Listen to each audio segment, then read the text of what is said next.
Olá pessoal, tudo bem? Aqui é o Oliver. Vou estar dando uma dica para vocês no EURUSD, né, em diversos time frames, em diversos tempos gráficos, né, para operar aí nas próximas semanas, né? A gente está aí no mês de junho, quase no meio do mês de junho. Como que a gente pode fazer uma análise aí de acordo com a técnica de Fibonacci, médias móveis, né? Vou dar uma limpada aqui no gráfico, né?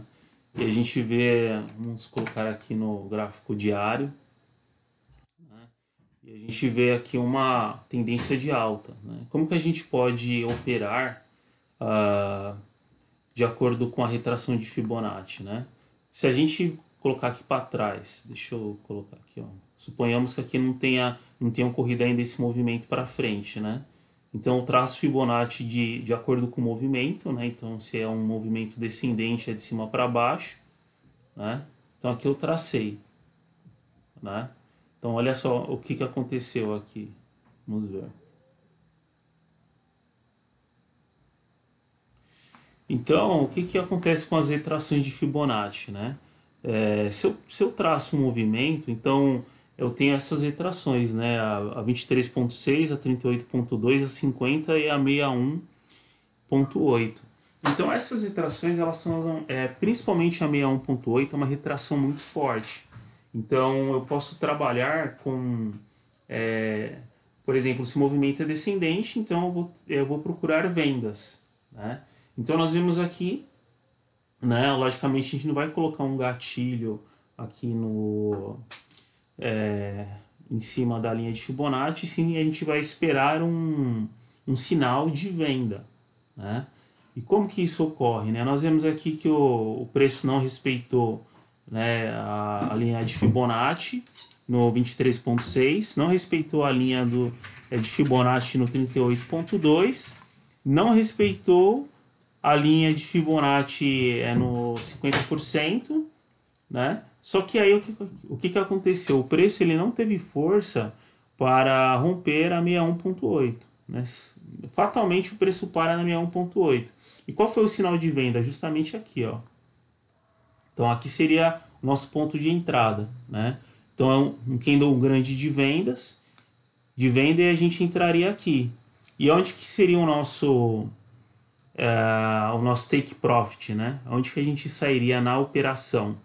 Justamente, né, a gente pode colocar a próxima retração, né, de Fibonacci, né? A gente poderia colocar no 23,6, ou se não, a gente pega, né, traça o tamanho do canal de Fibonacci, né, do 0 até o 23,6 e coloca como target ou como take profit. Olha só que exatidão, pessoal, né? Então funciona dessa forma. E quantos pontos daria aqui no gráfico do H1? Olha só quantos pontos.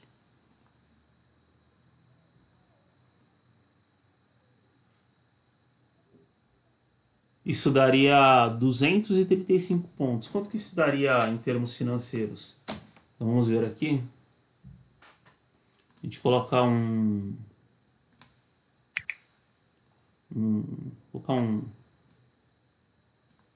gatilho aqui. Então olha só.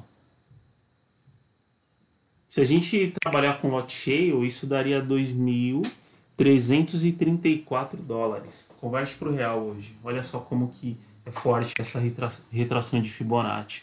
Ou se não, a gente poderia trabalhar com a técnica FiMate. Como que é a técnica FiMate? Né? Acho que muitas pessoas conhecem aqui.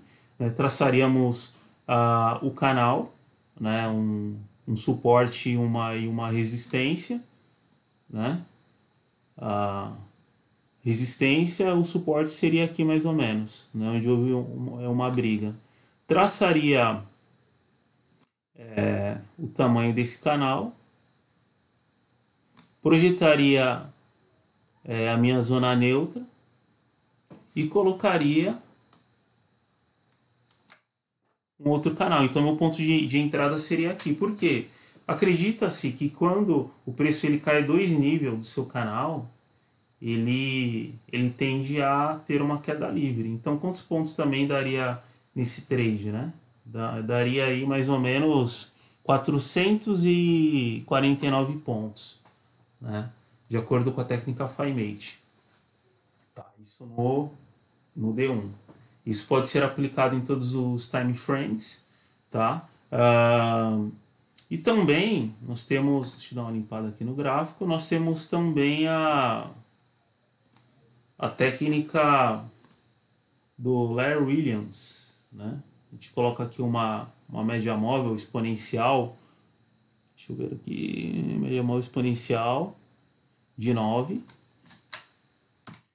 E quando essa média virar, a gente faz uma operação. Deixa eu colocar aqui amarela. Gosto do amarelo.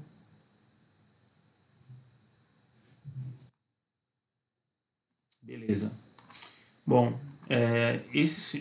Larry Williams, ele foi um dos maiores trades, né, aí dos últimos tempos, e ele fazia essa técnica simples, né, da média 9 de 9 exponencial. Esse é o setup 9.1 dele, onde ele sempre era no gráfico, deixa eu colocar, se eu não me engano era no gráfico M15 ou H1, né? Mas isso serve para todos. Vamos colocar aqui no H1. Então, como que funciona? Quando o preço, né, a média de 9 está numa tendência baixista, como aqui está, e ela aponta para cima, tá vendo? Ela apontou nesse candle de alta, né? Então aqui a gente coloca um gatilho de compra, certo? E aí a gente pode contabilizar aí quanto que subiu, né, em relação ao preço. 110 pontos, isso a gente falando no gráfico H1, né? E onde que seria o nosso stop loss? Talvez a gente seria estopado, deixa eu ver, aqui, ó. Porque depois que a, a média,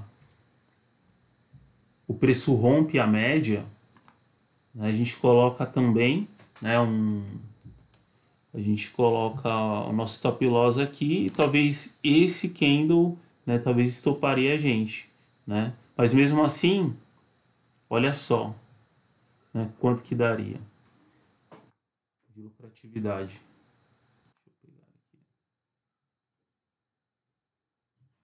42 pontos, tá? Mas isso não significa que quando a média apontar para baixo a gente já sai vendendo, ou quando apontar para cima a gente já sai comprando, né? Porque a gente também tem que ver a questão do suporte e resistência. Então, por exemplo, aqui a gente vê que tem um suporte a ser rompido. Então, apontou para cima, eu só vou entrar depois que romper e confirmar esse rompimento de resistência. Aqui também é a mesma coisa, ó. Qual foi o candle que rompeu e confirmou quando a média apontou para baixo? Foi esse aqui. Então eu colocaria aqui o meu gatilho de venda aqui, né, debaixo desse candle de força. E olha só como nós estaríamos.